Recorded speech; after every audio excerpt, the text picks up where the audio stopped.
Welcome to Slash Bash, where today I am bringing you another Choosing Beggar Reddit video.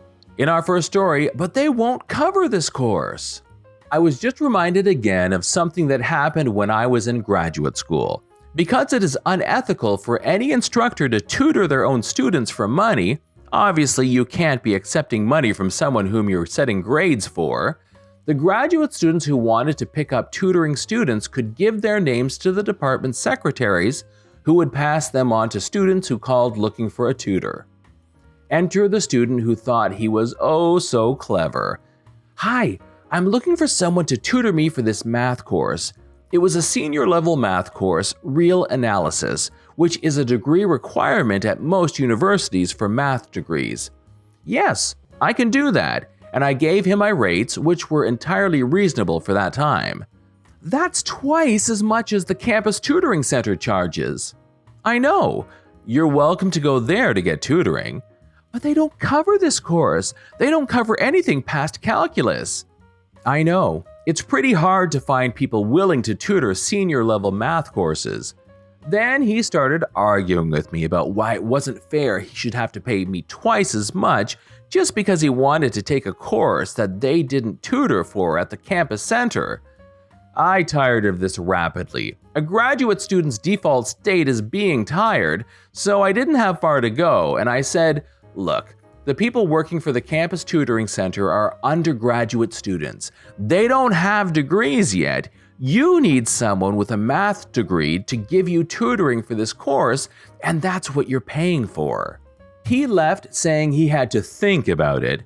Coincidentally, that afternoon, one of my professors dropped in to introduce one of his undergraduate students to me to ask if I could tutor him for the same class because he was having some difficulty and just needed to finish it so that he could graduate. That student did not blink over my prices, and win-win. I got brownie points with the professor for taking care of one of his students for him. Yes, he passed and graduated. I found out later because, surprise, surprise, graduate students all know and talk to each other that the original student had gone through the list trying to find someone who would tutor for less money and wasn't successful. Interestingly, he went to all the women first, probably thought he could intimidate women more easily. However, easily intimidating people don't typically choose a field that is heavily dominated by the opposite gender. And modern times have given me the perfect description of the expression on the face of the arrogant little piss who thought I was trying to charge him too much when he came back to say he guessed that price would have to do, and I informed him I no longer had time to spare for any more tutoring students.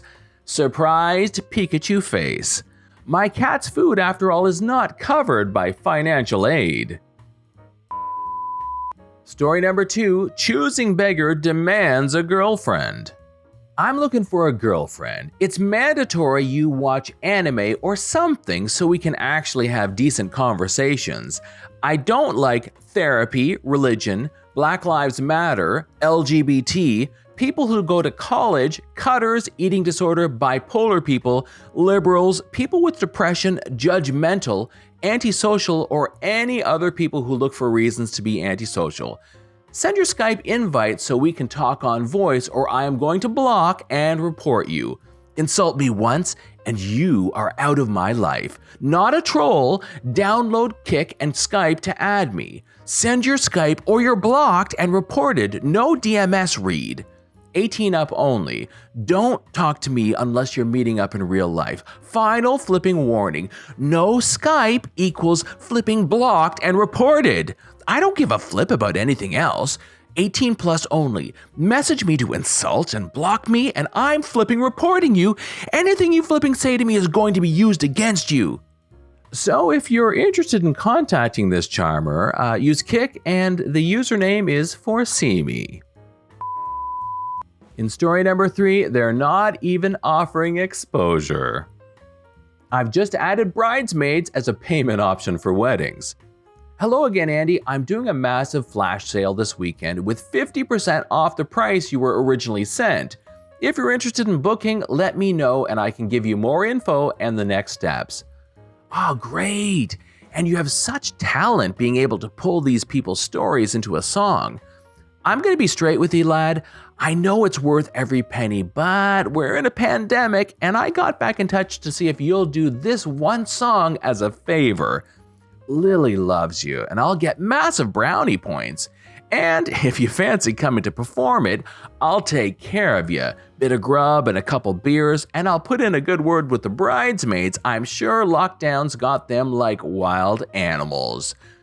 Okay, that's a very kind offer, but sadly the pandemic has also affected me, and I also need to make money. Hope your day is amazing. Lad, I'm sorry, but I can't really take no for an answer. I reckon she'll divorce me if I don't get ya. Then you should probably pay for me and not just with food and thirsty bridesmaids. Now you're taking the piss, mate. Don't be ungrateful. Do you know how much it costs a head at a wedding? Story number 4, someone wanted my blossoms for free. I live in a tropical country and have an amazing puakeni tree in my front garden. This is the Hawaiian word for dime flower, which it used to be sold for a dime per blossom many decades ago to add to leis and such. I usually collect many of the fallen blossoms up and stick them into my fan vents, gift them to friends and neighbors if I so choose. A stranger came by near graduation time a couple years ago and asked if he could take a few hundred blossoms and make some grad leis. I answered that he sure could for a dime a piece. No inflation, no greed, just the basic price I think is fair. He looked astounded and disgusted and argued that he just wanted them for free. Why couldn't I just let him come take them all for nothing? I said, well, it's my tree and that is my price. Have a nice day. I was so relieved when he left because his overall demeanor was very entitled. The next day, my daughter's friend came over and her mother noticed my tree as well. She offered to buy some as she also needed to make some grad leis. I told her of course, and my daughter and hers helped to climb up and around in the branches to collect about 100 of the freshest blossoms. I should also include the fact that not only is this tree somewhat rare, the blossoms are also extremely delicate, and only our little girl's hands can gently pluck them without bruising. It's a known fact around here when my son plucks them, they are always bruised, no matter how gently he tries. So the friend's mom asked me how much I wanted. She was holding a few 20s in her hand. I said they are only a dime a piece, and so she only owed me $10. She was surprised and grateful, and I felt very nice about our exchange. In our final story, had an uncle move in with my family. My uncle moved in with my family in January because he owes a ton of money for some reason. He used to live in a big house in a very nice neighborhood with his ex-wife and kids. They ended up leaving him for some reason. As soon as my siblings and I heard he was moving in, we asked ourselves, why can't he just get an apartment? It turned out that he hadn't had a job since 2019, and his large debt prevented him from getting the apartments he wanted to get due to bad credit. But he could have easily gotten an apartment that he could have paid for with his monthly unemployment check and his credit. He was fine when he first moved in. My siblings and I tried to be quiet around him late at night when getting water, since he sleeps in the living room. But he noticed and told us the next day, it's your house, you can do whatever you want.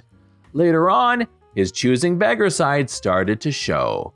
Apparently at some point he told my mom, his sister, that he wouldn't take jobs that paid $10 an hour because that's too little.